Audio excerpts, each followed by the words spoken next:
John, in a few words, what is working out loud?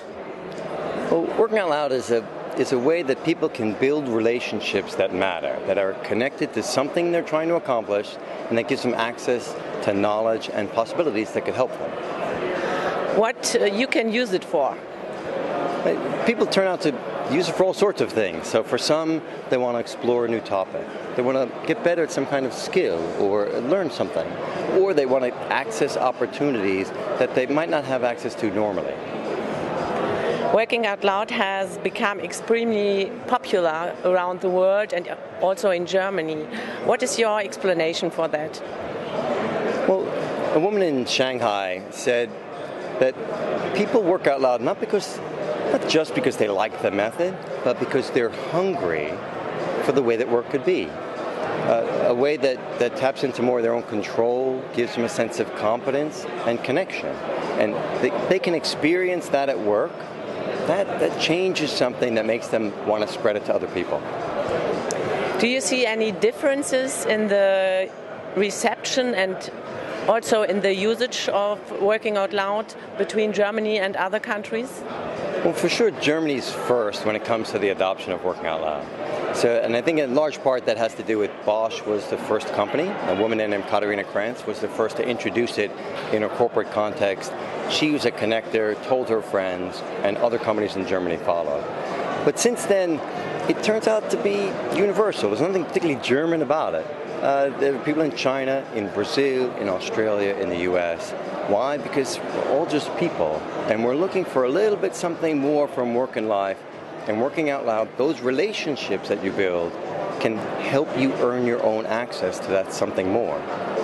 And do they use it different than Germans? I'd say even within Germany it's used quite differently. So there are nonprofits, there are schools, there are religious organizations, and there are traditional corporations.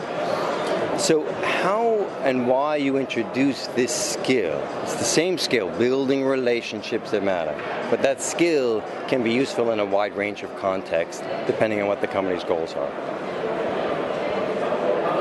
What do you think, why does working out loud fit so perfectly in our present world? Well, for a long time we've been talking about engagement surveys at work and how the numbers are going down. And then we've had a wave of technology that increases connectivity, whether it's social media or social intranets. And now we could put some of that together. We could say, look, it's not about the tools, it's using some of these tools to make meaningful connections between people, including at work. So you can have a better day-to-day experience while also being more effective. And I think that the timing is right. The companies recognize the need to change, we have the tools to do it, and people have been hungry for it for a long time. What advice do you give organizations who want to implement working out loud? Well, to start, my advice is just start. All of that you need is on the website, workingoutloud.com. It's free. And I did that purposely so that anyone without any real barrier could try it for themselves. And if it works for you, then you might tell other people. And if it doesn't, then at least you learned about a new topical skill. What sometimes happens, particularly in large companies, people will try it, they'll tell their friends, and a grassroots movement forms. And that's how it spreads until companies like Bosch or Daimler or BMW, it's part of their HR programs or innovation program or other. So you can go from grassroots to an employee-led company program. And in your experience, what are the biggest traps on the way to a culture of collaboration? Well, one of the first traps when you're trying to help people collaborate is to tell them what to do, right? Because we're not children. We all have this sense of control, of a need for empowerment. And so circles are done in such a way that there's enough structure so you know what to do and when, but you do it at your own pace. You do it without judgment or supervision. So the key is, don't tell people what to do. Give them the environment where they can experience it for themselves. And that's what the circles allow them to do. Looking into the future, what is your wish for working out loud? That's a good question.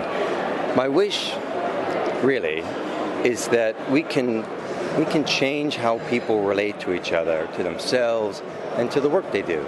And we're missing a beautiful opportunity at work where it seems the opposite has happened, right? It's difficult, it's tense, it's stressful, when it could be much more than that, it could be much better. So my goal is that through companies, through all kinds of organizations, we give people the chance to experience a better way to interact with their colleagues, a better way to see their own behavior and change that, a better way to relate to the work they do or find work that's meant for them. And if we could do that, we'll have made a difference.